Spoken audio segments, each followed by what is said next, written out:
Good morning, my name is Vivian. And good morning everybody, this is Imelda, and today I'm starting with the Society News for Friday the 23rd of March.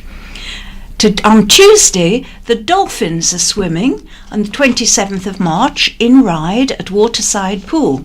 The pool is closed to the public while the group swims. There are male and female volunteers to help you get in and out of the pool, as well as lifeguards to ensure your safety. To join the dolphins, please call the Society first to notify us of your swimming ability. On Wednesday, the weekly coffee morning will be held at Millbrook House the 28th of March. The coffee mornings are not just for blind and partially sighted people. Anyone can come along and have a cup of coffee or tea as well as a piece of cake. The Wednesday social group will be meeting on Wednesday the 28th at 2 p.m. in Millbrook House. The entertainment this week is a talk by Maggie Curry of Vectis Radio.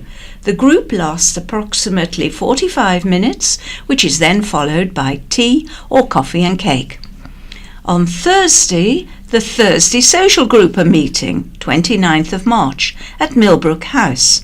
The group meets from 10:30 until 2 p.m. You can knit or just have a chat, and then later in the afternoon, volunteers come in and read to the group from different topics. Friday the 30th of March is Good Friday, so the offices at Millbrook House will be closed. The Striders group will still be meeting on Friday the 30th of March for a Yarmouth circular stride.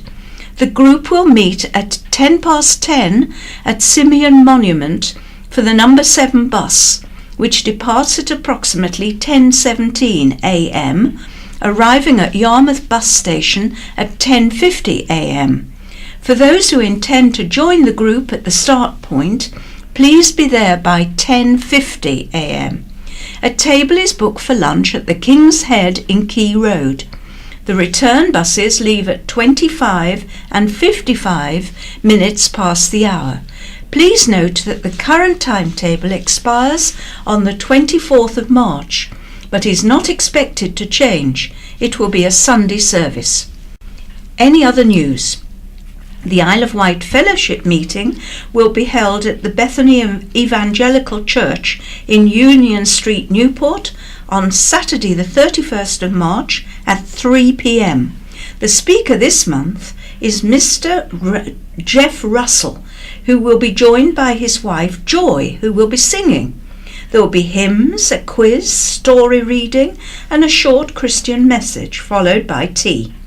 A collection is taken from which donations are made to the Torch Trust for the Blind. Hymn books and scripture are available in large print and braille. For further details, please contact Jackie Moore on 520797. And we've been informed by John Berry that there will be changes to the bus stand allocations at Newport bus station. The changes will commence on Sunday the 25th of March. We would like to thank Southern Vectis and John for their cooperation in keeping us informed. The full transcript provided by Southern Vectis will now follow.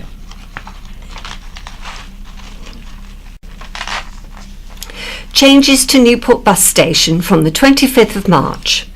From the 25th of March 2018, all of the current stands in Newport bus station will be reorganised to hopefully aid the flow of traffic through the station and try and make things easier for the passengers. The following information lists the stands from the pedestrian entrance nearest McDonald's and next through to the library stand, saying what used to be there and what will be there. Stand A. Currently the 2 Shanklin and Ryde, 3 Ventnor and Ryde, 6 Blackgan and Ventnor, and 8 Sandown and Ryde services will become the stand for the number 1 Cowes service. Stand B. Currently the 9 Ryde service will become the stand for the number 7 and 12 Allen Bay services and the 38 Carisbrook service. Stand C.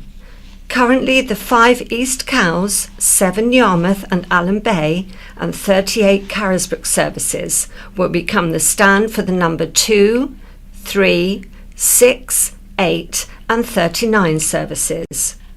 Stand E, currently the 1 Cowes service, will become the stand for the number 5 East Cowes service and be renamed Stand D. Stand F, by the library, currently the 12 Allen Bay and 39 Newport Town services, will become the stand for the number 9 Ride service and be renamed Stand E. Southern Vectis will have additional staff on duty in the bus station during the first week of the changes to assist passengers. These changes start on Sunday, the 25th of March 2018. And following feedback from the members' survey last year, we have 3 new activities taking place in the next few months. On Monday the 23rd of April, there will be a trip to Rosemary Vineyard for a tour and tasting session. A 6 weeks yoga class will be starting on Tuesday the 17th of April at Millbrook House, and a 2-hour pottery session will be taking place on Monday the 21st of May at Town Quay in Newport. For further information, please contact Laura Jasper on 522205 or email members at iwsb.org.uk. Are you a crime fiction fan or a budding author? How would you like to combine the two? Join international best-selling authors Carol and Bob Bridgestock for an evening entitled Murder Behind the Scenes. The event will showcase the television programme Written in Blood, Episode 7, which features R.C. Bridgestock. After the programme, there will be a question and answer session over a drink and nibbles. The event is being held at Riverside Centre, the Quay, Newport, on Thursday the 19th of April at 6 p.m. As well as Carol and Bob's presence, there will also be entertainment from Emily Scotcher, professional makeup artist Pamela Clare, and Vectis Radio's Maggie and Kevin Curry. Tickets are £6, which includes a drink and nibbles. Book now by calling Chris Kane on 522205 or email admin@iwsb.org.uk. Southern Vestis has announced that it will be operating the Helping Hand scheme on its buses. Helping Hand is an award-winning scheme which allows the holder to discreetly and directly advise of any assistance they may require via information cards.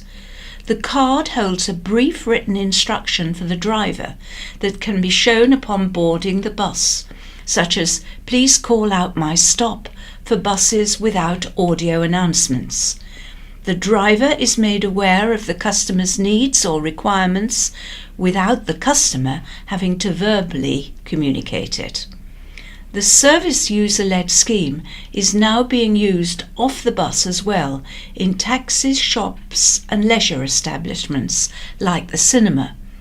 If you or someone you know would benefit from using one of these cards, please call 0330 0539 182 or visit www.buses.co.uk/helping hand.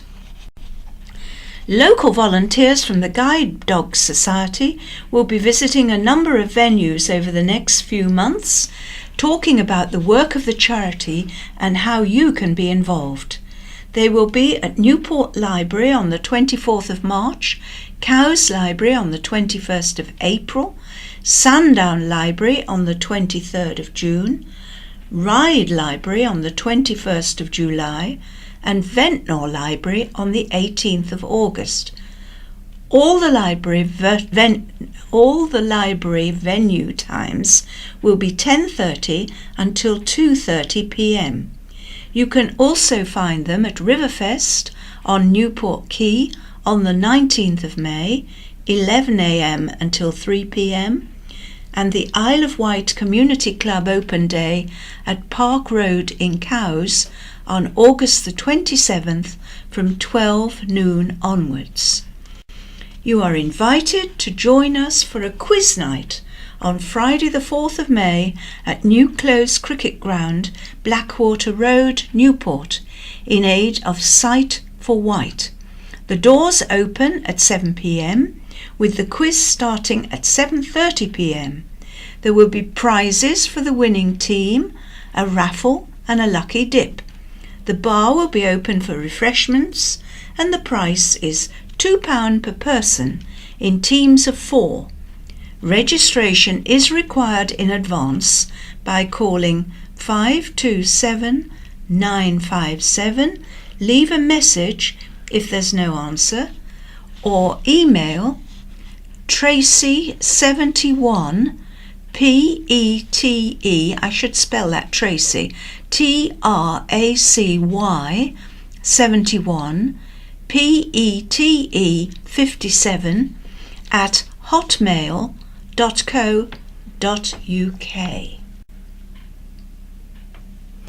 Now we have the scaffolding news. Please find below a list of known footway obstructions for works including scaffolding or hoarding. We are unable to include end dates as many are extended on a week-by-week basis. Also included are tables and chairs permits that have been issued in the past week. Bay and Ventnor area. There is currently scaffolding at Wight City, Culver Parade, Sandown. First Aid Hut, Esplanade, Ventnor. Perone Way and Downsview Corner, Sandown. 38 Melville Street, Sandown.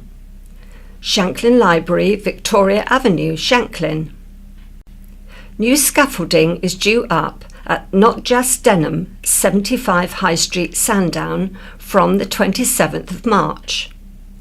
There are currently hoardings at Wight City, Culver Parade, Sandown. New skips are due at 1 Melville Street, Sandown, from the 26th of March. 40 South Street, Ventnor, from the 28th of March. Sandown Pier, Esplanade, Sandown, from the 28th of March. Cowes area. There is currently scaffolding at Red Squirrel Shop and Bella, 73 and 74 High Street, Cowes, 12A Gordon Road, Cowes. New scaffolding is due up at Totty's Fish and Chips, High Street, Cowes, from the 26th of March. Staplers and Green, 13 Shooters Hill, Cowes, from the 26th of March. There are currently hoardings at 93 High Street, Cowes. There are currently skips at 38 St Andrew Street, Cowes. New skips are due at 55 Clarence Road, East Cowes, from the 26th of March. And the Newport area, there is currently scaffolding at 38 Key Street, Newport, 18 Lugley Street, Newport, Readers, 33 South Street, Newport, Bryston Viaduct, Military Road, Bryston, the Waverley, 2 Clatterford Road, Newport, the rear of St Thomas's Church, St Thomas's Square, Newport, Bat's Wing, Church Hollow, God's Hill, St Cross House, St Cross Lane, Newport, Age UK 169 High Street, Newport, 1 Key Street, Newport, and there are currently skips at 66 Upper St James Street, Newport. In the Ryde area, there is currently scaffolding at the Star Inn, High Street, Ryde, the Royal Victoria Arcade, Union Street, Ryde, 4 and 6 High Street, Bembridge, 21 High Street, Ryde, Rose Court, George Street, Ryde, and new scaffolding is due up at 78 George Street, Ryde, from the 27th of March. And finally, in West Wight area, there is currently scaffolding at Everson's Funeral Directors, Broadway, Totland. And this week's In Touch. Alex Lohman, the CEO of Northamptonshire Association of the Blind, explains the potential impact of a £73,000 cut to the charity's budget by Northants County Council.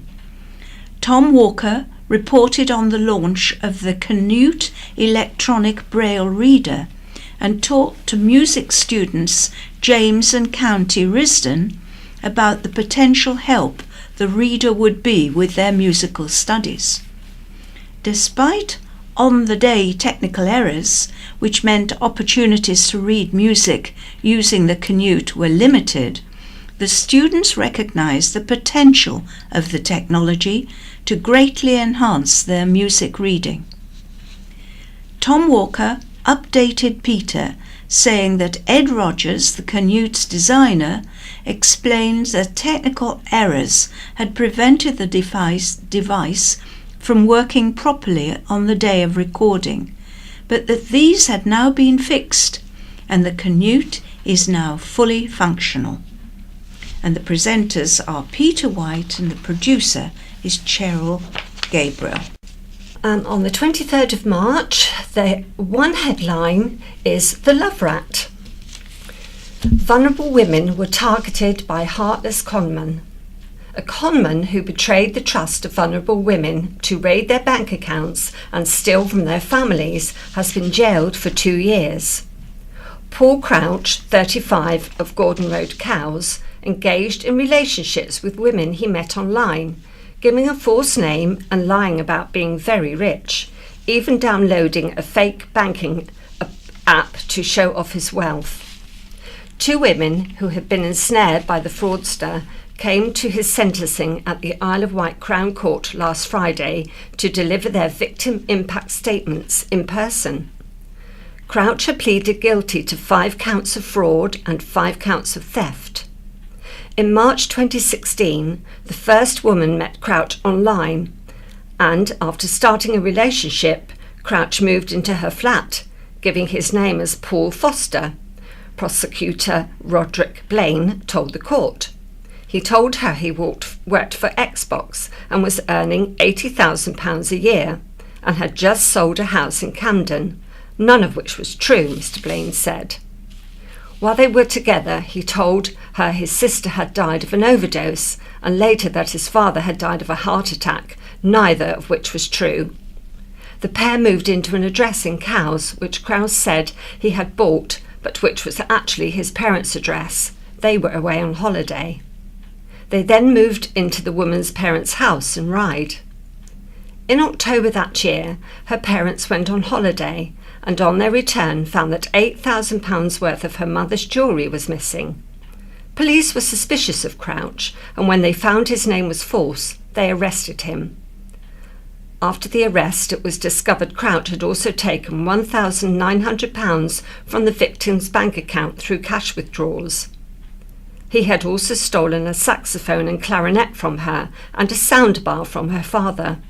All the stolen items were sold to pawn shops and only some were recovered, Mr. Blaine told the court. Crouch had also taken cheques from the women's parents' chequebook, which he had filled in, but police found them before they had been cashed.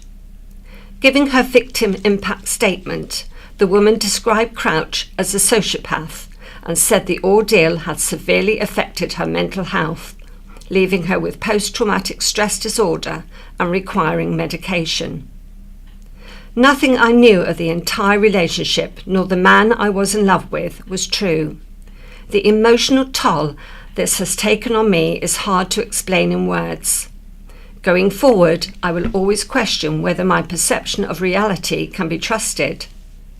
I was just starting a new chapter in my life, and I thought I had found someone special. He sensed my low self-esteem and preyed on me. He had done such a convincing job. While under police investigation, Crouch committed similar offences in Portsmouth. He met another woman online and his web of deceit and lies continued, Mr. Blaine said. She trusted him and he stayed at her home with her 2 young children. He stole computer games from her son and used her accounts, including a mobile phone account, to steal £129. She gave up her job because he said he would employ her as a personal assistant. The second victim told the court, "I felt like a failure of a mother. I don't care about what he has done to me, but what he has done to my family and children is sick and disgusting." Mr. Blaine added Crouch had previous convictions, including fraud against a former partner. For Crouch, Richard Sedgwick said, "There is not a huge amount I can say in mitigation. He wants me to convey his remorse." Sentencing, Judge Peter Rolls said, "You are a man who preys on vulnerable women. You gain their trust, get into a position where they fall in love with you, then you ruthlessly take whatever you can from them and destroy their lives." Listening to the victims reading out statements causes one to reflect on just how damaging and what a dreadful impact your actions have had. Your behaviour has had a most cruel effect on the victims, and I hope they will be able to move on and leave this behind them, and I hope you will have time to reflect on your actions. And now inside the paper there's an article, "Devastated by Death of Star." The family of beach soccer star Michael Jeffery said his death had left them devastated. Tributes have been paid to the England goalkeeper from Totland, who died aged 35. Michael's mother, Liz Osmond said, "As a family, we are obviously devastated and finding it hard to come to terms with our loss. MG, as he was known to us, always loved sports, but his little daughter Scarlett and football were his world. We were so proud of him when he played for England beach soccer, a wonderful achievement. We shall always cherish those memories." Members of the England beach soccer team took to social media to pay tribute to Michael, a goalkeeper for the team since his international debut in Spain in 2015. Midfielder Jack Morris said, "Obviously gutted to hear the news.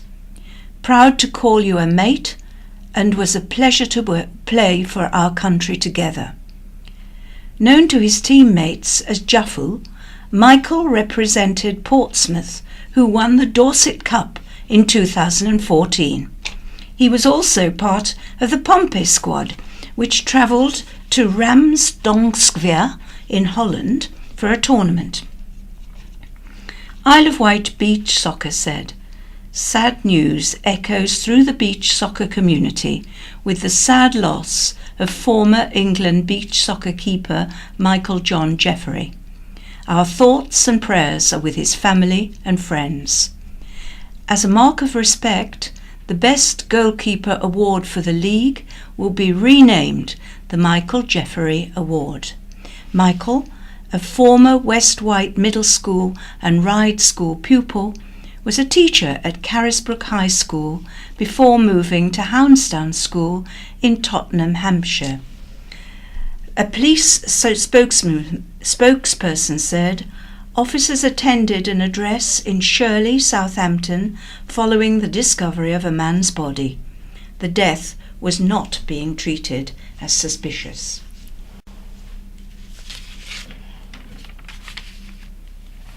White feather sent to ex-councillor.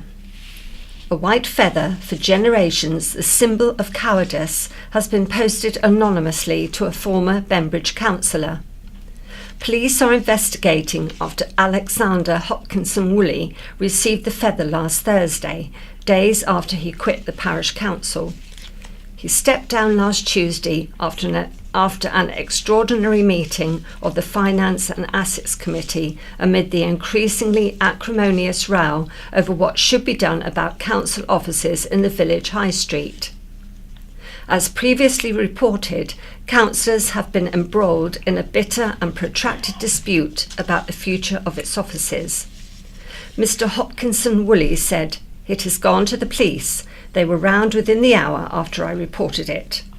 In his resignation letter, Mr. Hopkinson Woolley said during Tuesday's meeting, cogent reasons have been given to rescind a decision to look into selling the High Street premises, but they have been ignored.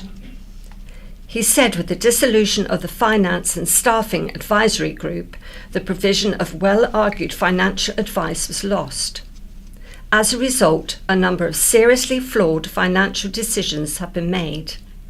The extraordinary meeting's failure to rescind these ill-considered decisions, which may result in the forced sale of the property at 5 to 7 High Street to pay off their debts, has persuaded me I cannot continue as a member of a council that fails, without proper explanation and justification, to abandon policies that so extensively endanger the finances of the parish of Bembridge. The newly elected Parish Council Chairman, Councillor Keith Fagan, condemned the sending of the feather as a despicable act. He said, "He is an honourable man and I respect his decision." Turning to the controversy over the decisions over the council offices, he added, "A majority is a majority and that is how we operate a democracy." Hermit 70 died at his camp in the woods. A homeless man who lived life as a virtual recluse died at his self-made campsite in woodland above Totland Bay. The body of John Ferrari, 70, was found by a group of teenagers in July last year. The inquest on Wednesday heard Mr. Ferrari's body was so decomposed it was impossible to determine from a post-mortem what had killed him. However, after an investigation, police ruled out foul play. In a statement, Mr. Ferrari's son says his father was estranged from the family. He had married an island woman in 1965 and moved to the Isle of Wight. The couple had lived in Shanklin and had 3 children. Following their divorce, he moved to London before returning to the island, but felt at odds with society, according to his son. A number of people in Totland and Freshwater got to know Mr. Ferrari when he set up his camp there, with one woman leaving food out for him. He was last seen in June 2017, around a month before his body was discovered. Coroner Caroline Soumaré came to an open conclusion regarding Mr. Ferrari's death. The sky's the limit for a Sandown climber who is setting his sights on the world's highest mountain. Lyndon Heaven, 47, begins the adventure of a lifetime today, Friday, when he flies out to Nepal to start an 18-day adventure by climbing the 5,500-metre mountain Kala Pathar. He will then make his way to Everest Base Camp at a height of around 5,000 metres. Lyndon of Copse End works as a head gardener and began climbing 3 years ago. He has Asperger's syndrome and believes the intense concentration required to climb safely has a calming effect on his condition. He said, "I was in Thailand and a friend of mine out there got in touch and we went climbing. I was looking for something that could keep me focused. It is brilliant for me because it requires concentration and quietens my mind."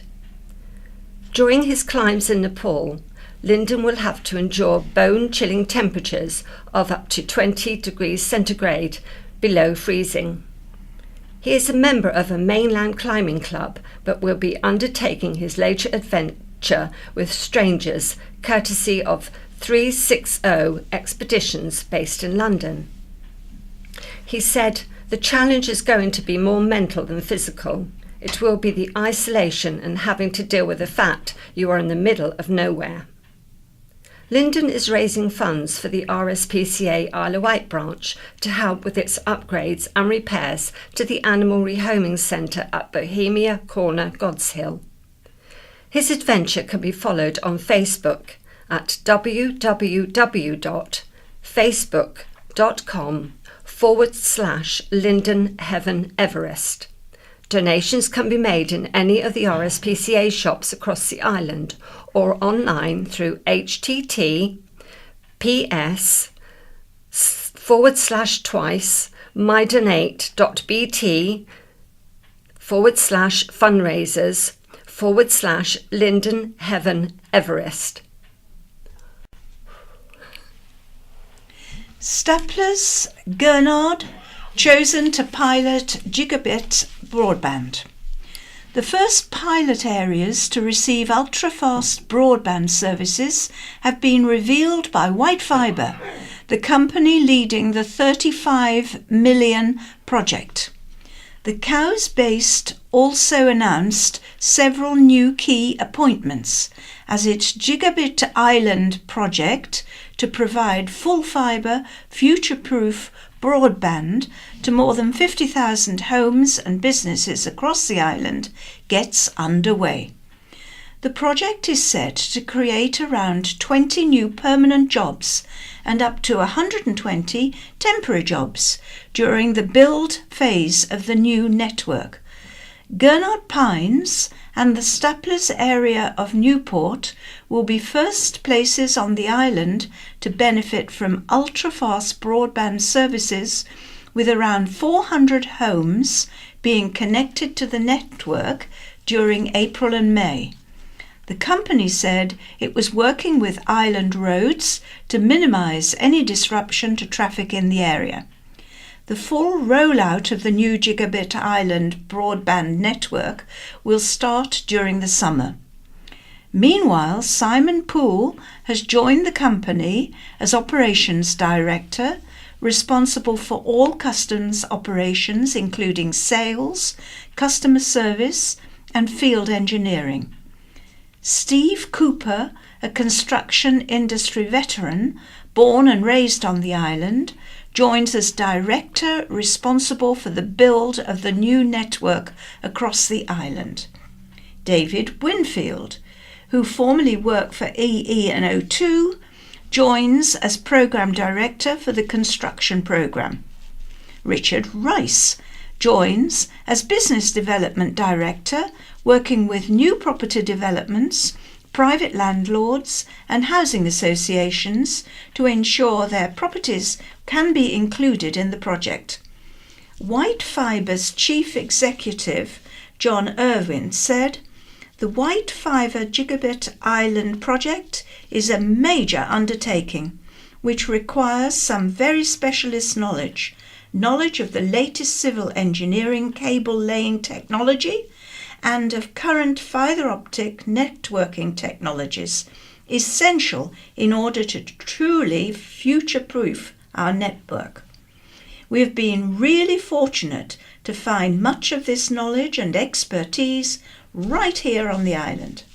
Wight Fibre is the first company in the country to receive investment from the government's new Digital Infrastructure Investment Fund, launched by the Treasury last July." A fundraising appeal has been launched to support a Shorewell family who lost all their possessions in a devastating house fire. Firefighters from across the island battled to control the flames, which tore through the first floor and roof of the Sandy Lane property on Sunday. Mark Painter has since set up a GoFundMe page in the hope islanders will help his daughter and her family after they lost everything in the blaze. He said luckily no one was hurt, but nothing could be saved and they have only the clothes on their backs. If you could give any assistance to helping them get back on their feet, that would be greatly appreciated. 4 fire crews were sent to the scene, along with an aerial ladder platform, a water carrier and a command unit. Local resident Porge Russell, who was one of the first on the scene and raised the alarm, said, "We broke in and searched the house, but luckily no one was in there. The fire crews were absolutely amazing and arrived quickly. When I left 4 hours later, they were still working at such a tight team to keep on top of the fire." Another neighbour, Hilary Reeves, said, "My husband and I were in the house just before 5 p.m. I heard some noise like somebody was knocking dirt off their boots, like a booming noise. I went to the kitchen window and I could see there was something coming from the roof of the house. The neighbours were also outside. They broke the door down because they thought people were inside. We could not do anything. It was devastating to watch." At the time of going to press yesterday, Thursday, the appeal stood at 2,200. Mark said the family really appreciated people sharing the story on Facebook and donating money to the appeal. He said, "Both the kids have college and school to attend. It's a long road to get them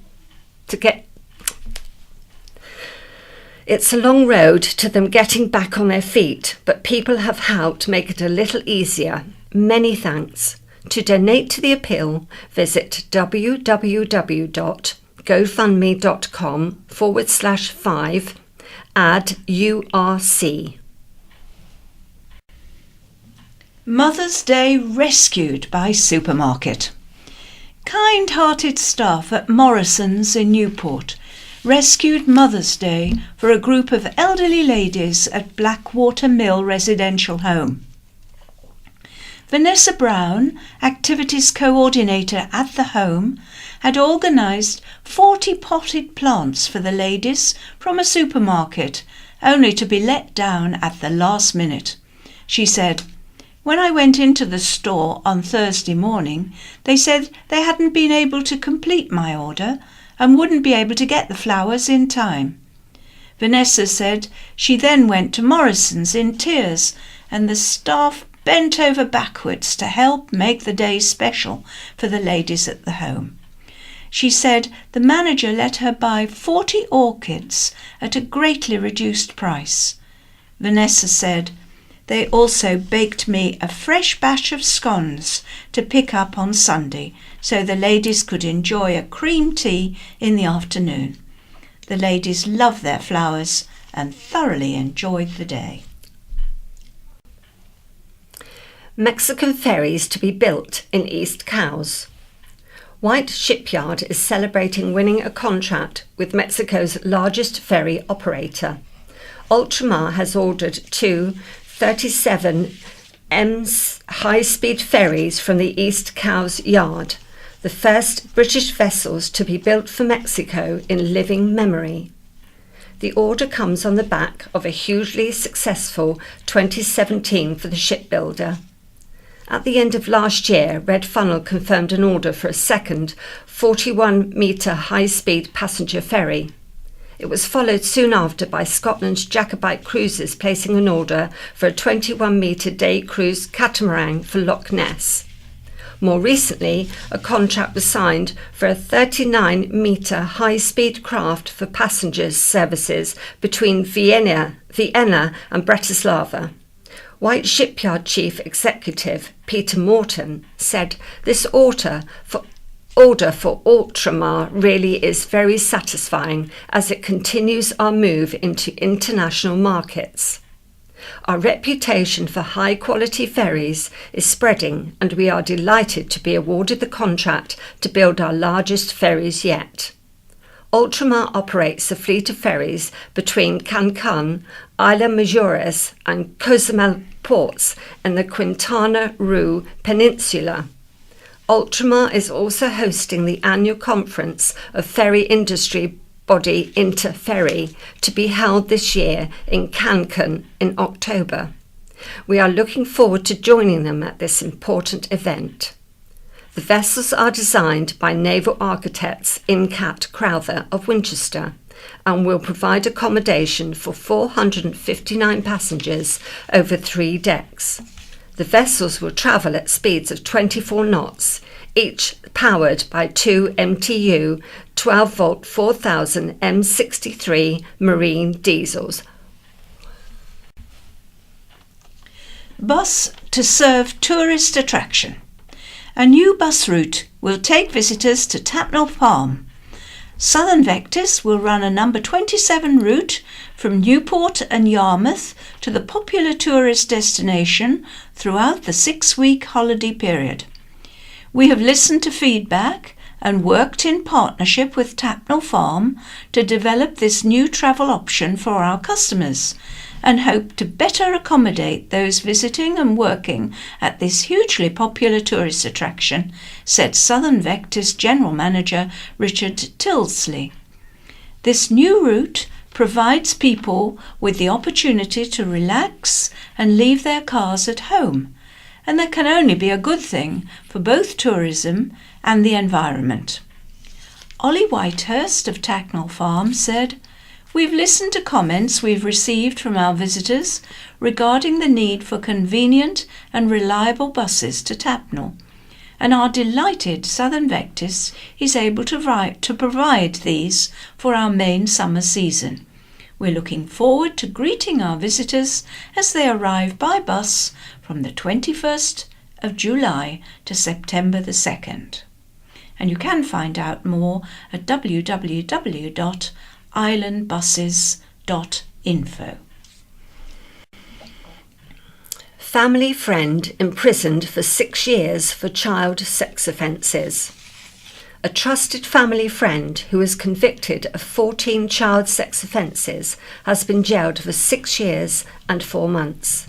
Vincente de la Cruz, 48, of Beatrice Avenue, East Cowes, was convicted of 13 counts of sexual activity with a child and 1 count of causing or inciting a child to engage in sexual activity. He denied all charges but was found guilty after trial in November. The abuse took place over 15 months, and the victim vouched she could not tell her parents because they were friends with de la Cruz, Judge Peter Crabtree said during sentencing. Facebook messages sent from de la Cruz to the victim were read out in court during the trial and included de la Cruz telling the child he loved her and asking her, "Can I play?" Judge Crabtree said, "This was your code for touching her sexually." Simon Foster prosecuting said, "These were manipulative messages that had their own meaning between the two of them. This was grooming behaviour and an abuse of trust. Steps were taken by this defendant to stop the victim talking about the abuse." The victim told the court during the November trial about an occasion when de la Cruz walked into the bathroom while she was having a shower and he used the toilet while looking at her. In an impact statement read out at the sentencing hearing, the victim said she suffered from nightmares as a result of the abuse. Judge Crabtree said, "Your offences have, not surprisingly, had a profound effect on her. I have no doubt she has suffered psychiatric harm." As well as the prison sentence, de la Cruz was made subject to a sexual harm prevention order.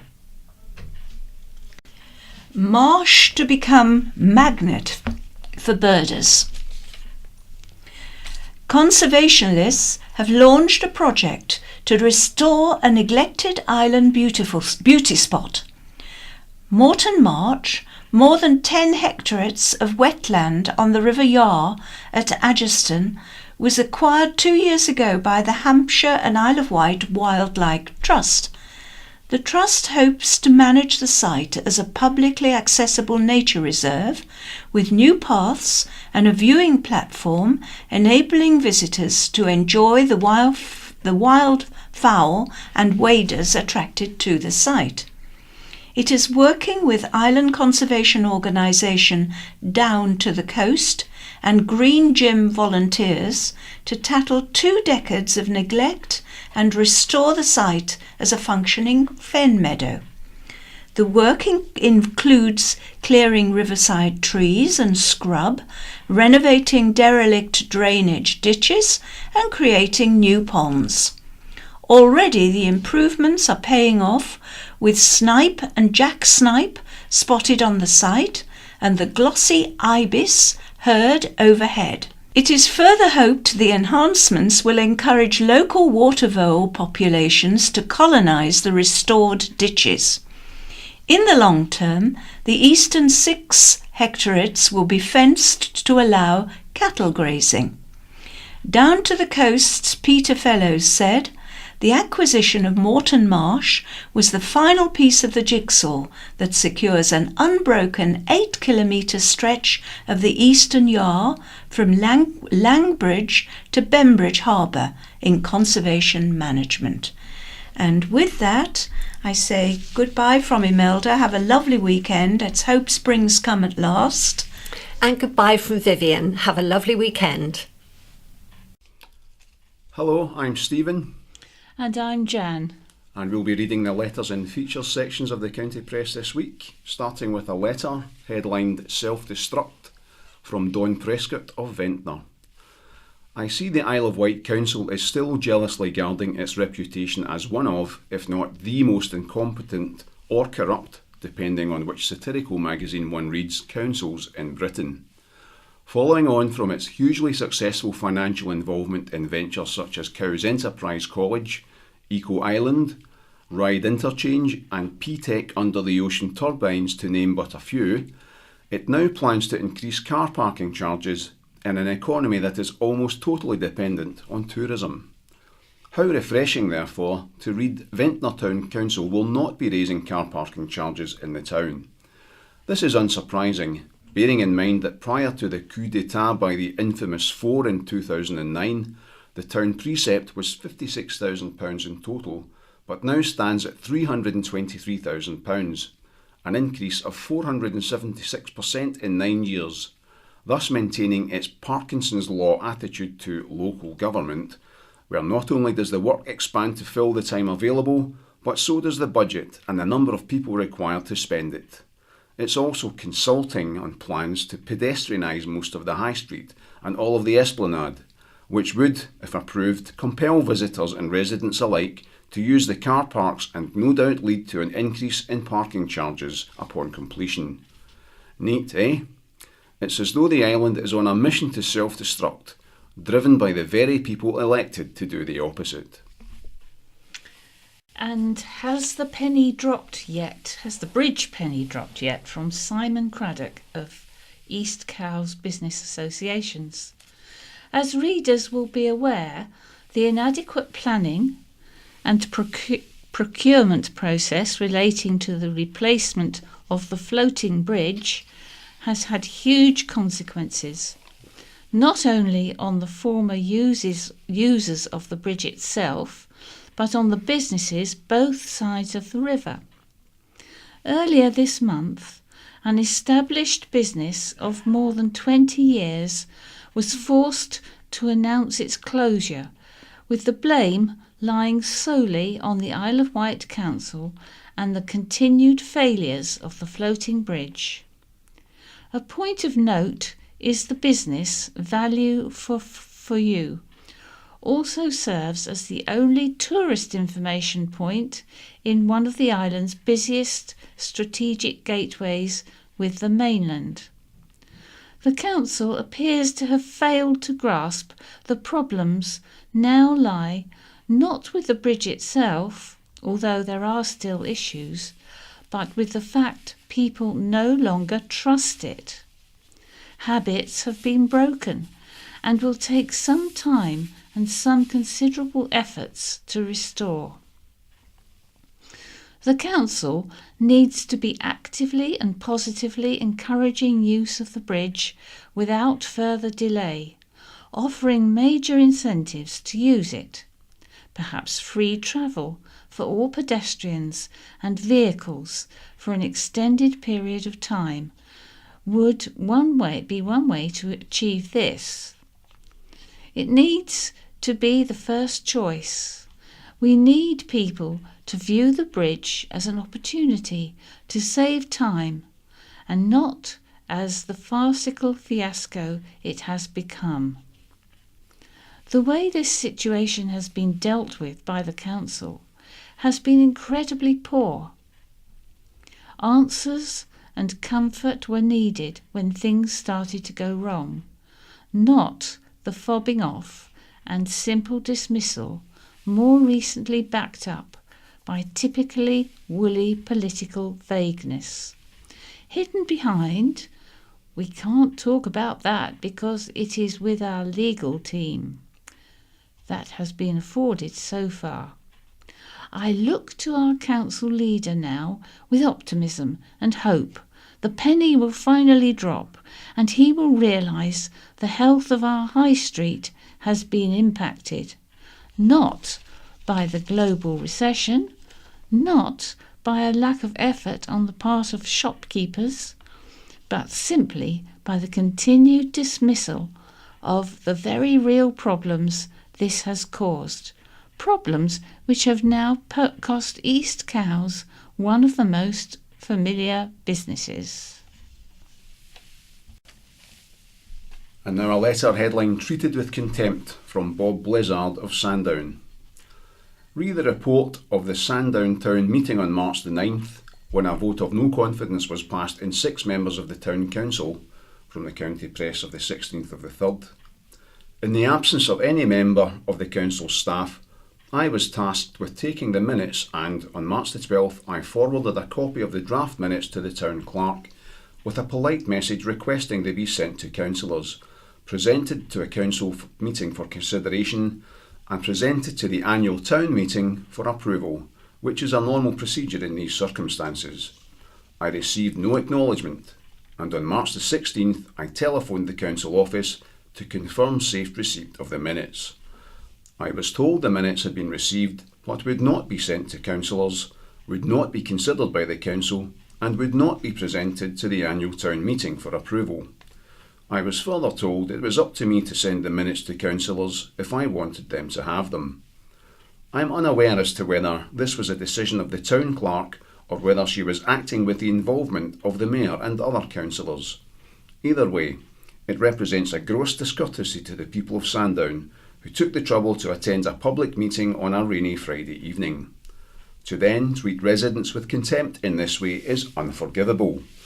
The town meeting was an official event, called in accordance with the provisions of the Local Government Act 1972, and to ignore it demonstrates the disconnect which exists between some town councillors and the public they are there to serve, along with a head in the sand mentality. And from Councillor Jeff Brodie of Newport. Thank you for publishing the important article by Jonathan Young last week regarding the threat to the Isle of Wight Association of Local Councils, where town and parish councillors work together collectively. What is becoming very clear to this parish council chair and the Isle of Wight group delegate is that a small group of unelected town and parish clerks are organising to destroy IWALC. It is time the elected members of those councils organised to stop their clerks, unaccountable and non-transparent, from leading their councils by the nose. What would people think if the Isle of Wight Council's chief executive were organising full absorption into Hampshire without a democratic mandate? This is the equivalent at town and parish level. Interestingly, both the large councils, my own in Newport and Ryde, are not involved in this officer coup. Certainly at Newport, our excellent clerk works for the councillors. That is the way it should be. And now a letter headlined Free Meals from Nick Sewell of Newport. Having read of our MP Bob Seeley's vote in favour of introducing means testing for poorer children to receive free school meals, I was wondering how he sleeps at night. But I imagine Bob, educated at Harrow, seldom has discomfort of an empty stomach to interfere with his sleeping. And from Colin McCourt of East Cowes. It occurs to me that over recent years, irrespective of its changing political colour, the Isle of Wight Council continuously demonstrates an inability to manage its finances and provide council taxpayers with the services they should reasonably expect. Is this the fault of the elected politicians who, in the main, are driven by a desire to serve the community for a pittance of expenses in recompense? No, they are only as good as the information provided to them, or, in the current situation of the scrutiny committee and the floating bridge, not provided to them. Such information, like last week's crucial missing Appendix A to the Fire Brigade Main Council report, should have been readily provided to them by the so-called officer class of highly remunerated bureaucrats who appear to be simply sitting out their time for inflation-proofed pensions and are at the root of our dilemma. Until these staff are either sacked or retrained, our problems will persist, he says. Now a letter headlined "Handbag Thanks, name and address supplied but withheld." To the lady who found my handbag, which I had forgotten in a public toilet at St Mary's Hospital on Monday, March the 12th. Thank you so much for your kindness and honesty in handing it in at the reception desk. Bless you. And from Dr. Ian Saxon of Brading, the effects of Russia's response to the government's sanctions can clearly be seen. They're attacking us with their weather. And finally, one very small note. Due to earlier printing deadlines due to Easter, letters to the editor, either by post or email, need to be at the county press offices by 2 p.m. on Monday. And now the looking back column, starting with news from 100 years ago on March the 23rd, 1918. Islanders based in Palestine corresponded with the island to speak of their time overseas. One said, "The weather is pretty fine and we have been having an exceedingly good time. For the last few weeks it has been just like peace training, except for a few enemy planes which are promptly chased off." And Cowes held a submarine week as part of the effort to increase the sale of war bonds. There was great interest as large numbers visited a submarine that was in the town, where the public could buy war savings certificates and take them on board to be stamped. This raised £2,300 for the war effort. 75 years ago, it was reported a child who was saving up and subscribing to stamps for the war effort had bought enough stamps to buy a soldier a complete outfit. The group secretary had initially told the 5-year-old she had bought a soldier a pair of socks when she first gave a collection of coins wrapped in a newspaper. Each subsequent week, when the girl came to buy her stamps, she asked, "What will you buy the soldier this week?" until she had bought an entire outfit. And island woman Miss E.D. Butcher was awarded the British Empire Medal by the King in recognition of her work in the Saunders Row factory. Miss Butcher shook hands with the King and spoke to him about her hometown. She later displayed the medal to her fellow workers. And 50 years ago, on March the 15th, 1968, steps were taken to secure a human rights year on the island as a result of a visit from the UK Committee for Human Rights.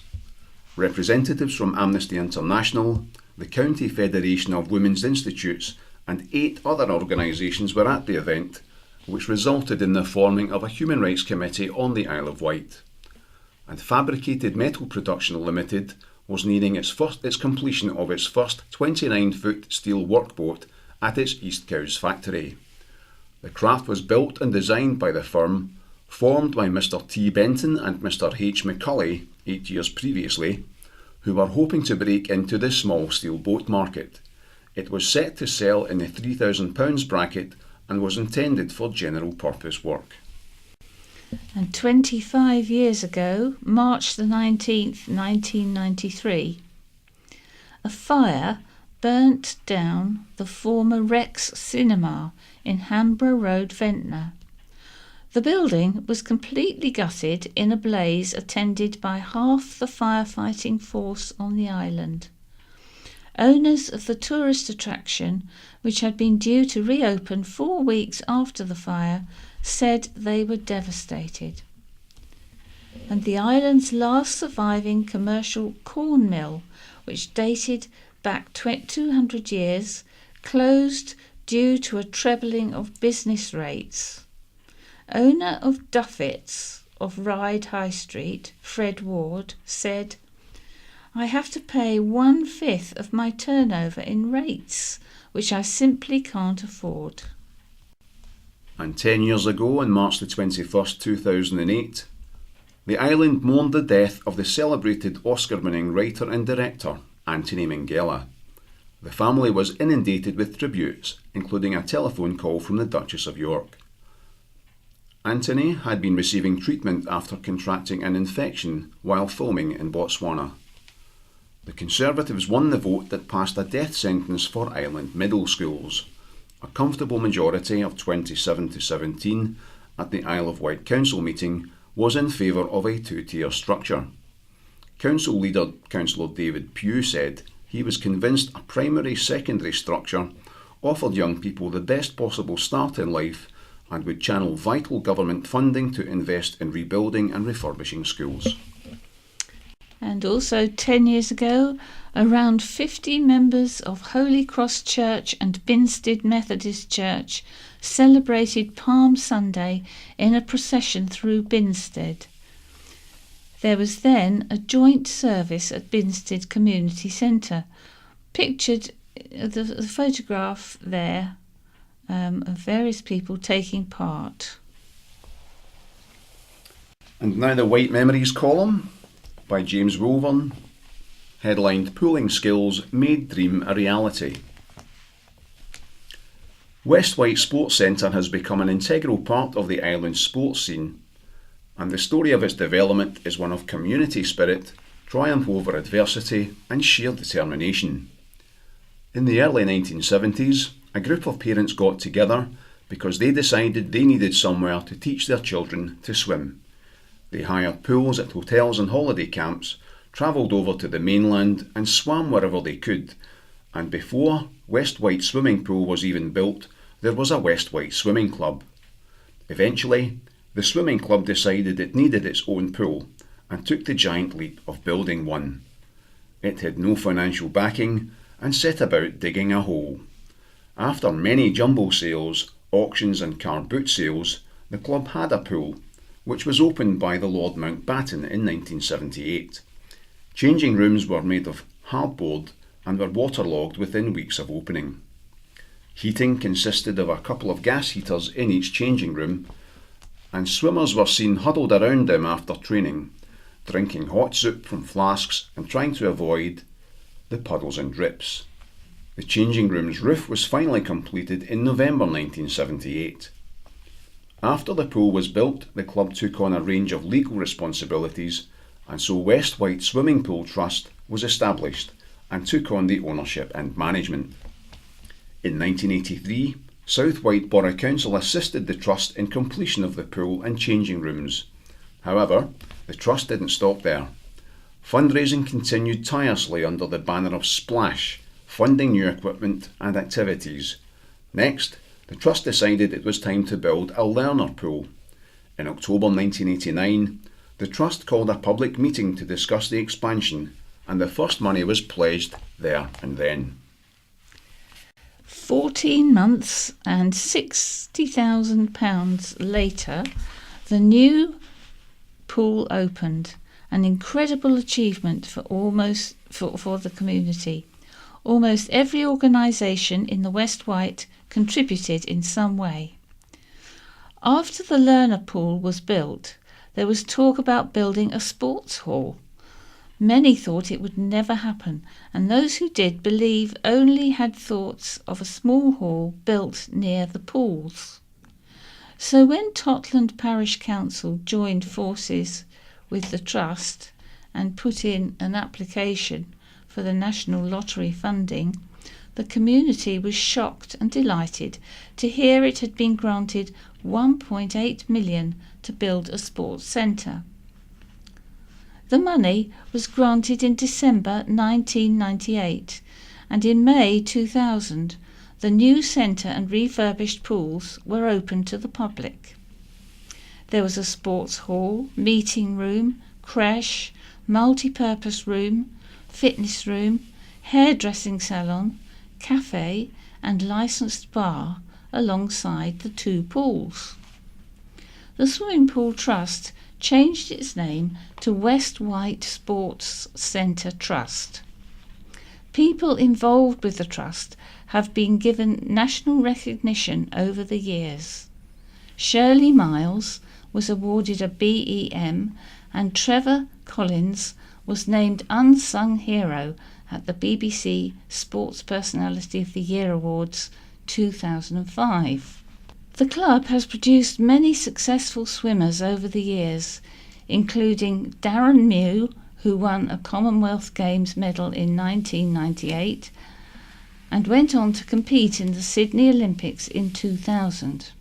Many Olympians have been involved with the centre, training or even coaching at West Wight Sports Centre, including Sharon Davis and David Wilkie. And now the My View columns, the first of which is from Matthew Chatfield, headlined, "Balloons, please don't let us all down." Last week, I hit the headlines in a minor way by getting angry about helium balloons in the countryside. It turns out there's nothing the internet likes better than some fat bloke with a beard getting a bit ranty. So why are balloons so bad? What's wrong with a few multicoloured inflatables wobbling away in the wind? Well, quite a lot actually. And it's particularly a problem for sea animals and birds, so we, as a beautiful island set about with such a wonderful coastline, should be particularly mindful. Balloon litter floating at sea is deadly for many marine wildlife species. Marine turtles and some seabirds are particularly at risk, as they feed on prey that floats on the surface. They may mistake floating balloons for their jellyfish prey, and swallow them or become entangled and drown. Once swallowed, a balloon can block the gut and eventually lead to death by starvation. Whales, dolphins and fish are also known to have died as a result of eating balloons, as well as land creatures such as barn owls, horses and other livestock. Once balloons are out of sight, they don't disappear or biodegrade, despite the people who will tell you otherwise. Latex balloons are not biodegradable or eco-friendly. That's just marketing spin from balloon sellers. What goes up must come down, and does. The balloon that got me going was a 50th anniversary balloon I found in a hedge, and it's hard for anyone to say there was a legitimate reason to let that one go. But there is something we have to face up to about balloon releases, and it's not a comfortable or easy thing to deal with. You see, one of the most common causes of these dangerous releases is memorial balloons. In times of grief, for some reason, people have taken to letting balloons go. And it's not just once. This can go on for years, to such an extent there are annual ceremonies encouraging it. Our own St Mary's Chaplaincy has for years organised an annual balloon release for bereaved families. The difficulty is that it's almost impossible to criticise such an event. I'm hesitant even now. How can one say this is wrong? Would we deny comfort to those afflicted by grief? And yet we now know letting helium balloons fly free can and does cause serious harm to animals and birds. The reason for their release doesn't make any difference. Everyone should be able to mark the loss of a loved one as they see fit, but only if it doesn't harm others. I'd hope someone would have a quiet word with me if I was considering throwing 100 empty crisp packets to celebrate the life of a loved one, or treading on 100 daffodils. The effect of a balloon release is the same. 100 pieces of litter and 100 chances to spoil someone else's enjoyment, or worse. Let's support our plastic-free island this year by finding a better way to mark a sad occasion. And this is from Jake Harrison. Why I Enjoy a Good Walk Spoiled, he's titled this. The game of golf can be a frustrating one. It's highly addictive and can potentially ruin your life. However, to those either young or very stupid, persistence pays off and can be highly rewarding.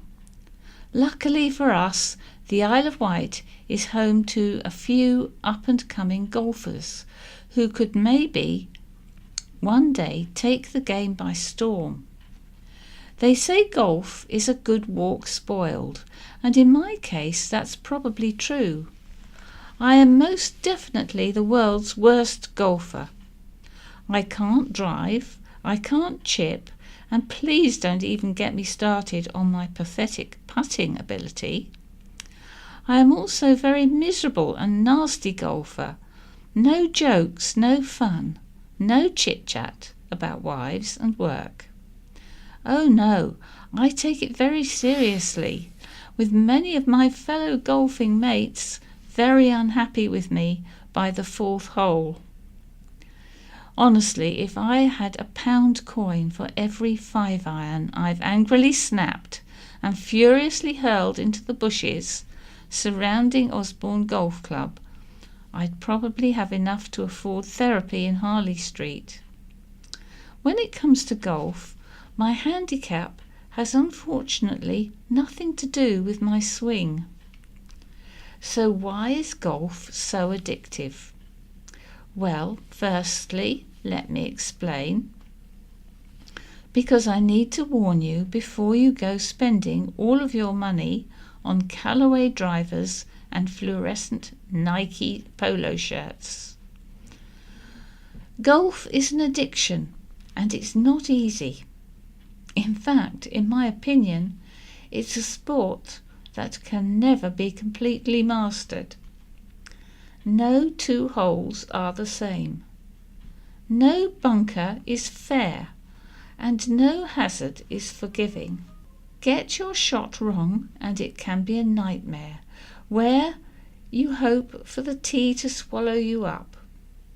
However, get it right, and the sense of euphoria, wherever you are, is probably there with winning the Masters. However, it is especially popular on the island, and now I'm starting to understand why. The great thing about learning to play golf on the island is there are so many golf courses and training facilities within such a small radius. You're quite literally spoilt for choice. There's such a diverse range of beautiful 9 and 18-hole courses to keep the average retired man occupied, or to help the next Tiger Woods on the road to superstardom. From the truly testing greens at Newport to the superbly maintained fairways at Osborne, and also the tricky test of proper old-school seaside golf at Freshwater Bay. There's courses and tuitions all through the summer season for youngsters and experienced golf enthusiasts. We're even lucky enough to have a couple of PGA professional coaches in Steve Davis and Simon Hayward, who are experienced and mature enough to know it's probably not a good idea to chuck your golf clubs into the water at Westbridge Golf Centre, where highly qualified training is provided in the form of expert advice and video recording swing analysis. Oh, how the game has advanced. Gone are the days of knitted argyle vests and Payne Stewart-style golf socks. I read regularly in the newspaper and online about potential stars, such as Islanders Ryan Harmer and Brandon Robinson Thompson. Brandon is currently on tour in the USA, trying to break into the big time, which I have no doubt he will. Everything about his work ethic, passion, and golf game is destined for the PGA Tour. You could even say he's tailor-made, pardon the pun, for golf. My friend Darren Masterton is also the youngest men's club captain in Osborne Golf Club's history. Impressive stuff. There's no better place to learn. So, if you're thinking of taking up golf, then good luck to you. But be warned, and trust me on this one, when you decide to take it up, you'll be selling your soul to the devil. Golf is a lifetime commitment to anger, frustration, mental pain and torture.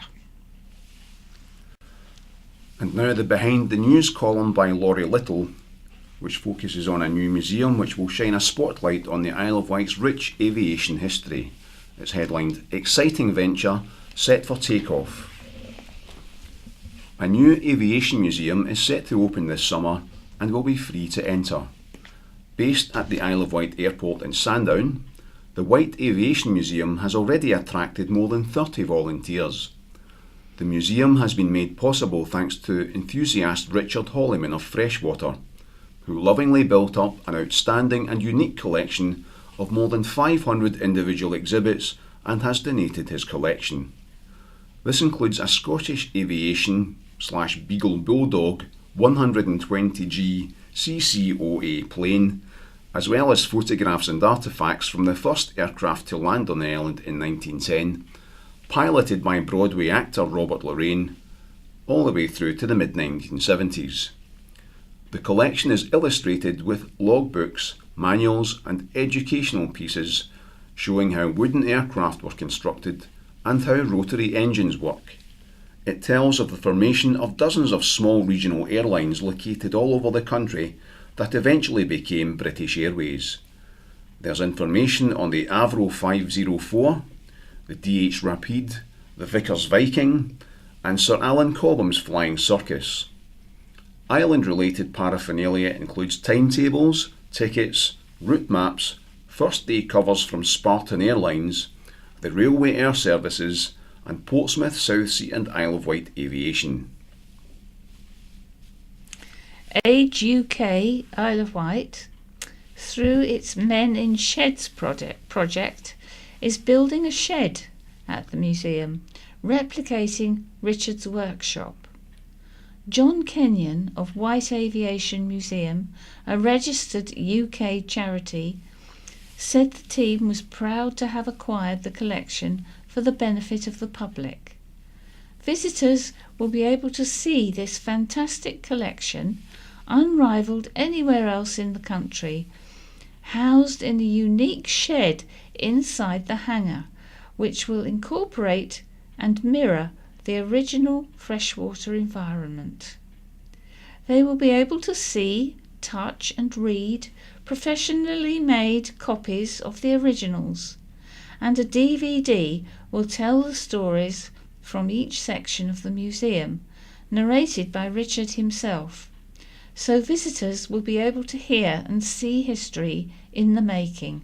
Funding has been agreed from IFPL to support the start-up costs of the museum and to build a full-sized, detailed replica Black Arrow R3 rocket.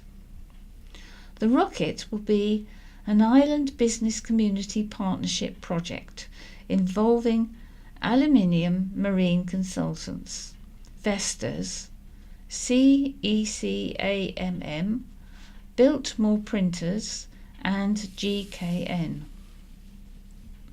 Saunders Row were at the front of rocketry design and development in the 1960s and 1970s, and the Black Arrow R3 project launched Britain's first satellite, Prospero, into space in 1971, and it is still up there. The replica rocket will be mounted for public display. The museum will showcase the island's rich aviation history through the people who made it happen, with special focus on island heroes such as ATA First Officer Mary Ellis and Thrust 2 designer John Ackroyd. One long-term aim is to raise funds to return the last surviving Spartan 3-seater to the Isle of Wight. It is being restored in New Zealand, but was built at Somerton Aerodrome in 1934. So find out more at the website wightaviationmuseum.co.uk. And now a brief look at what's on coming up in the next week or so. We have at the St John's Church Choir and guests singing the Crucifixion with John Stainer on Good Friday, 30th of March at 7 p.m. That's at St John's Church in Newport. And as they prepare for their first concert for next Friday, March the 30th, the Isle of Wight Youth Jazz Orchestra is celebrating winning a £2,500 grant from Ronnie Scott's Charitable Foundation.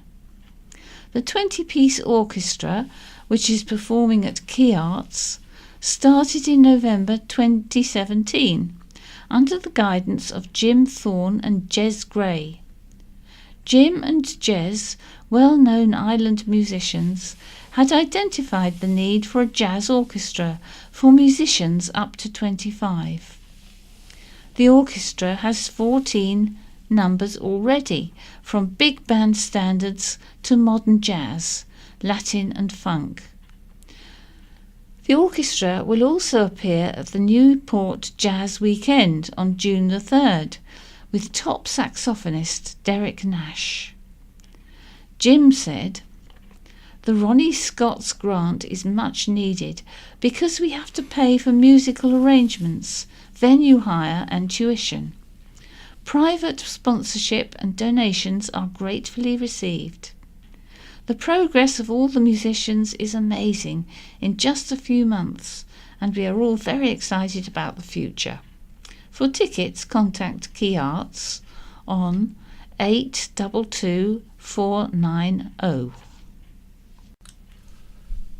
And action on hearing loss will be at Medina Court, Old Westminster Lane in Newport between 10 a.m. and 11:30 a.m. on Wednesday for its monthly drop-in. Come along for advice, batteries, cleaning and retubing of NHS hearing aids. An appointment is necessary, so please call 01983 529 533. And also they're at God's Hill Methodist Church in High Street in God's Hill between 10 a.m. and 11 a.m. on Thursday for its monthly drop-in. With them, no appointment is necessary. And on Friday, the 13th of April, the Black Heart Orchestra will be performing at the Key Arts. Award-winning British songwriters, composers and multi-instrumentalists Chrissy Mostyn and Rick Pilkington are the Black Heart Orchestra. The evening menu will be available from 5:30 p.m. To book a table or view our evening menu, please visit our website or call 822 490. And now news of some upcoming events at the Medina Theatre. That's at Fairley Road, Newport, and the telephone number for tickets is 01983 823 880. First of these is Stars from the Commitments on Friday the 13th of April from 7:30 p.m. Tickets for that are £23.50. And then on Saturday 14th of April there's the Cantata Choir singing Verdi's Requiem. Tickets for that are £15, £7 for under 18s. Following that, on Sunday 15th of April, we have the Bob Dylan Story, which starts at 7:30 p.m. Tickets for that are £19. And then on the 19th of April we have Pasha Kovalev with his show The Magic of Hollywood. Tickets for that are £24.50. And then after that, Friday the 20th of April, we have Rock for Heroes, which is the greatest pop and rock celebrations, tickets for which are £19.50. And then on Saturday 21st of April, we have The Real Thing. Tickets for that are £22.50. Then on Wednesday 25th of April, we have Martine McCutcheon's show Up Close and Personal, tickets for which are £25. And then on Sunday 29th of April, we have Scylla and Shades of the 60s. Tickets for that are £19 or £17 for seniors and juniors. Finally, on the 3rd of May, the Vienna Festival Ballet presents Cinderella on the 2nd of May at 7pm and Swan Lake on the 3rd of May at 7pm. Tickets for that are £21, £19 for OAPs and £13 for juniors. Have you heard the island's big secret? A new music festival has been launched, somewhat under the radar, called the Secret Widget Festival 2018. The event will take place across 3 days and will be headlined by Slade, Focus and Gino Washington and the Ram Jam Band. Also on the bill are John Coughlin's Quo, Chris Farlow, Jethro Tull guitarist, Martin Barr and the Cast Off Kinks and Bootleg Blondie. It takes place at Kelbourne Watermill on the weekend of September the 7th to 9th. Organisers Keith Burchett and Mike Sands have several decades of experience in organising festivals, and a visit to Kelbourne Mill was the eureka moment for bringing something to the Isle of Wight, as the infrastructure of the attraction is similar to what they work with at Wayfest. Mike said, "We are so chuffed with the venue and we are bringing the type of party music we all like. We have a lot of connections on the island, so it is ideal for us to create a new festival here." The 35-acre setting will feature 3 stages and more than 30 bands from the 60s to the present day. There is plenty of room for tents, camper vans and caravans, plus eco-houses available for rent and glamping section. Day tickets will also be available. And that's all we have time for this week, so it's goodbye from Stephen. And goodbye from me, Jan. Goodbye. This is the BBC. This is In Touch, the magazine programme for people like me who are blind or partially sighted. I'm Peter Wight. Thanks for downloading this week's edition. Good evening. Tonight, a stark warning for the local charities which provide many services for blind people. What happens when the local councils which help fund them run into trouble themselves with their budgets?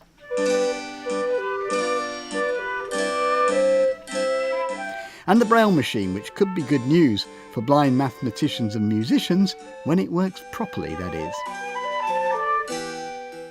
But first, last Thursday, Northamptonshire County Council was described as unfit for purpose, and a report on its finances said it should be scrapped. So, what's that got specifically to do with visually impaired people, you may ask? Well, quite a lot, in fact. Northamptonshire Association for the Blind already knew it was going to lose £75,000 worth of funding, which it received for acting as the council's agent, providing rehabilitation and other services to a number of blind and partially sighted people in the area. So where does this latest decision leave the association and the hundreds of voluntary organisations which serve blind people across the UK? Alex Lohman is the Northamptonshire Association's chief executive. I mean, just explain what was happening here even before this announcement on Thursday. Well, as you said, Peter, we just heard that we were going to lose around £75,000 because the council had decided to terminate its services for blind and partially sighted people, services we'd been providing for over 22 years. They were spending too much, to put it simply. Yes, and they're at risk of being bankrupt, which of course a local authority is not allowed to do. How serious is this loss of finance to you? I mean, what proportion does it make up of your income? It's around about 12% of the charity's income, but looked at another way, our community service, which is a rehabilitation and reablement service, Costs in the region of £320,000, so it's getting on for a quarter of that service's budget. If I could just make the point, though, the council does still have its own directly employed rehabilitation officers. At the moment it has 2, although we understand from May it will only have 1 rehabilitation officer, possibly a trainee as well, and that's to cover a population of 730,000 people. And how many visually impaired people, do you know? Well, we support over 3,500. What kind of services were you providing with that money? Well, it's all around independence and well-being. So generally speaking, we conduct home visits, we assess people's needs, so all aspects of their daily lives, to try and identify where they may need assistance. We then either provide that assistance ourselves, if it's relating specifically to their sight loss, or we refer on to other agencies if it's beyond our area of expertise. So, for example, we will provide advice on lighting and magnification in the home. We provide advice on home safety. We also provide advice on daily living skills and tasks and the equipment that can help with that. And that includes healthy living assistance, food storage labelling, how to prepare meals if you don't have a lot of sight. And what happens to those services now, Alex? Well, that's the $64,000 question, to be honest. The council will still have its rehabilitation officer. So if the council deems you're eligible, you can go in the queue to wait for help from them. We'll be sitting down, that's myself and my trustees at the end of this month, and trying to figure out how we respond to these cuts. So in all honesty, you don't really know yet? We don't have all the answers. I mean, clearly losing so much income in one go is a body blow. Our first instinct, I'm sure, will be to look and see how best we can protect the services we provide, because quite frankly, we're not meeting the need as it stands at the moment. So the last thing in the world we want to do is to actually withdraw or reduce our service. Amongst the criticisms that have been made to the county council have been the extent to the way in which it had outsourced services, including to charities like yours. What do you make of that? I mean, is the implication that you were too expensive for them? I doubt that very much. I think if you compare, for instance, salaries and terms and conditions in small charities with those in local government, the gap tends not to be in favour of charities. Alex Lohman, Chief Executive of Northamptonshire Association for the Blind. Well, Fiona Sanford is the Chief Executive of Visionary. Now that speaks for local organisations generally. Fiona, I mean, how are you viewing events? Because this must be sending shockwaves around the voluntary organisations. Absolutely, Peter. It's a really worrying time for everyone. And Visionary, as you've mentioned, is the membership organisation. So our role is to support the local organisations with whatever they're dealing with, and including dealing with these fairly dramatic changes that people are having to look at now. Do you think many of them may be potentially in this situation that Northamptonshire find themselves in?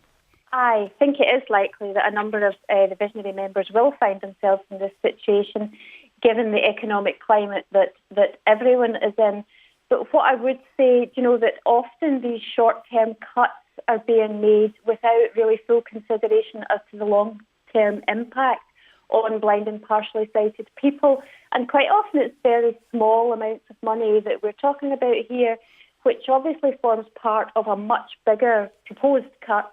But the proposed cuts can have a significant detrimental impact on blind and partially sighted people. These are often the frontline services that are keeping people independent on their own homes. They're keeping people out of hospital. So really, in terms of a long-term saving, this isn't the way to go.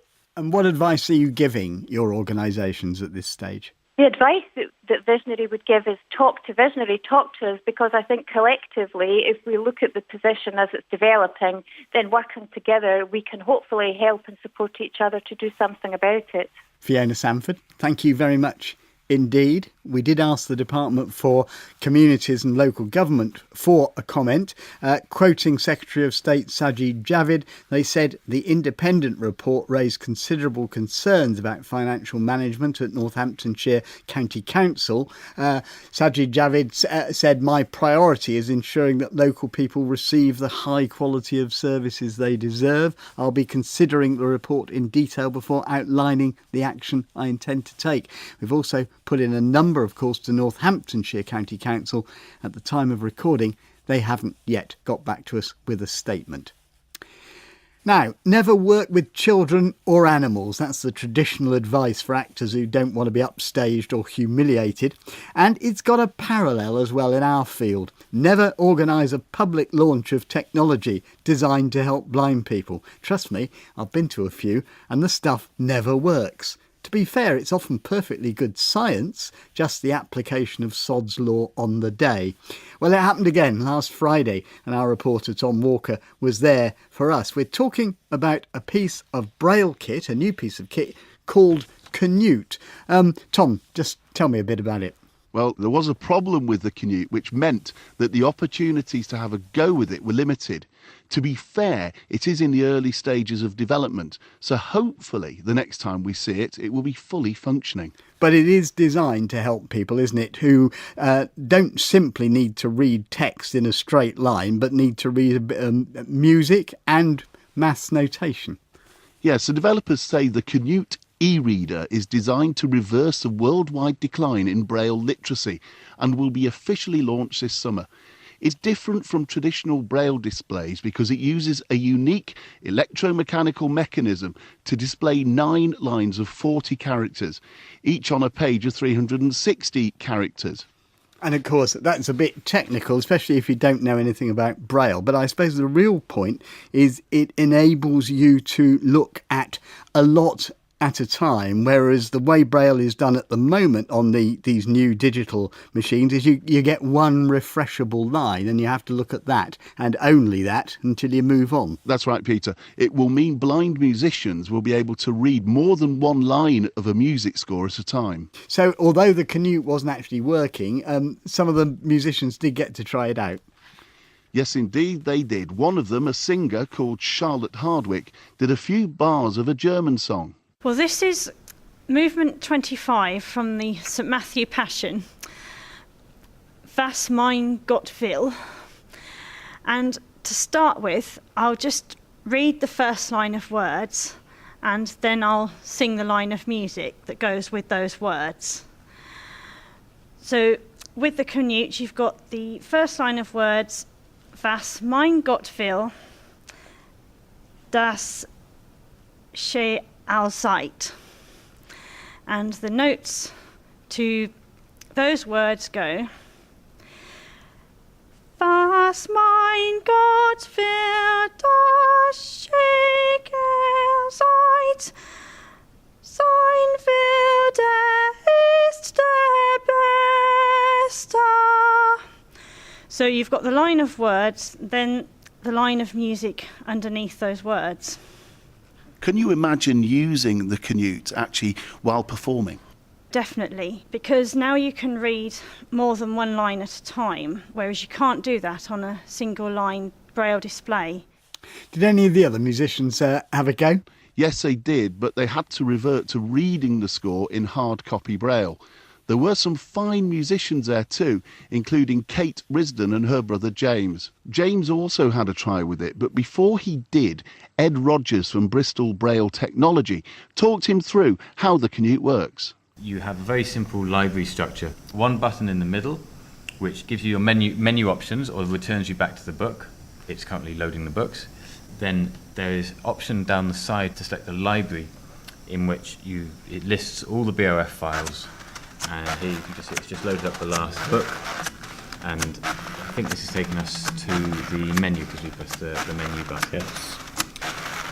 So here are the different menu options. You have go to page, add bookmark, and so on. if I press the menu. Okay. You can also access... right. So if I press menu again, will that go back? Yeah, go on. And then James played the last couple of bars of a piece specially commissioned for the day called You Cannot Be Serious.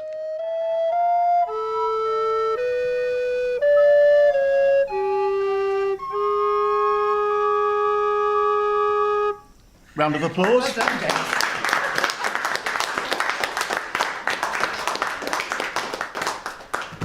Thanks for being Fame so and good. fortune will follow.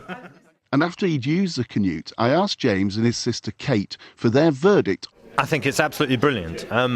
It's never been something that I've considered, having an electronic file showing more than one line at a time, and that opens up all sorts of possibilities for me learning music, for me studying music, teaching music, rehearsing music. Okay, so the software didn't quite work today, and the Braille combinations that were shown on the display weren't quite accurate enough to read Braille music, but I could see that it was music, and I could see enough that I know it would be a very, very useful tool in my armoury as a musician. Well, it certainly has formatting possibilities, which is great, because you need sometimes to be able to read more than one bar of music at a time. You sometimes even need to have one hand on one bar and the other hand on the thing 3 bars back to compare them in order to learn them. So it certainly has that possibility. It also, as we've seen, has the possibility of reading words and voice and putting those two together for choral scores, which is utterly impossible on a Braille display. And as you've seen, it also has the possibility of reading scores with more than one musical line going on at the same time, piano or 2 single line voices. What about the other musicians, Tom? Did they feel the Canute would have helped them actually to learn the music if it had been available? Charlotte and Kate certainly did. Yes, because you don't have to carry lots of paper around with you, which can be very bulky.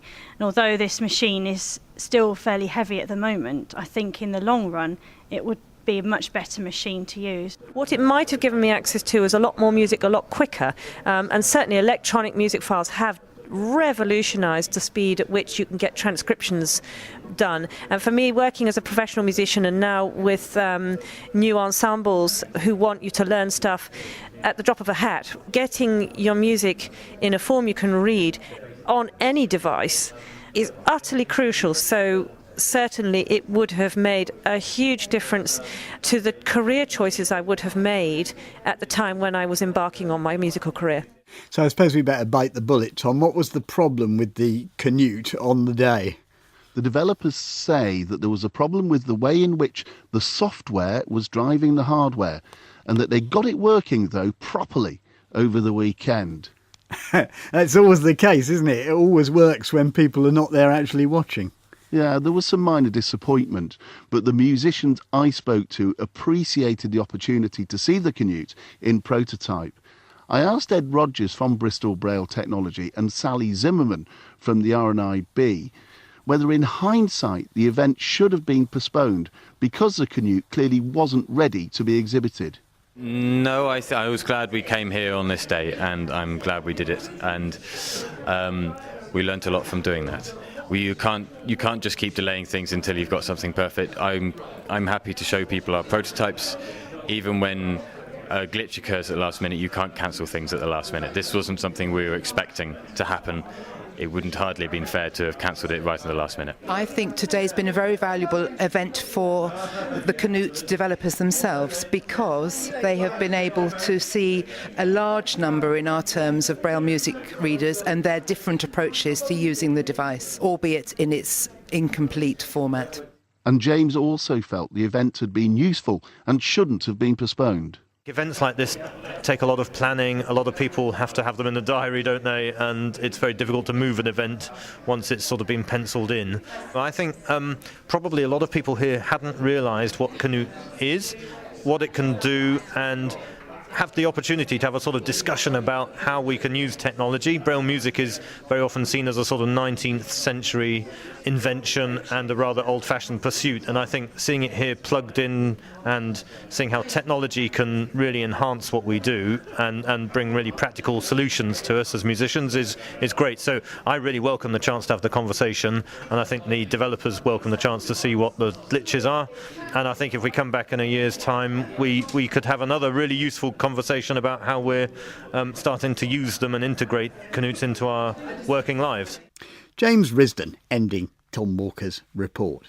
Finally today, from a couple of potential disasters to something of a triumph. We can't end today without mentioning the achievements of our visually impaired Paralympians who've skied their way in South Korea to a bunch of medals and a really good all-round performance. The star of the show, though, was undoubtedly Menna Fitzpatrick, who topped off her 2 silvers and bronze with a gold in the slalom event on the last day of the championships.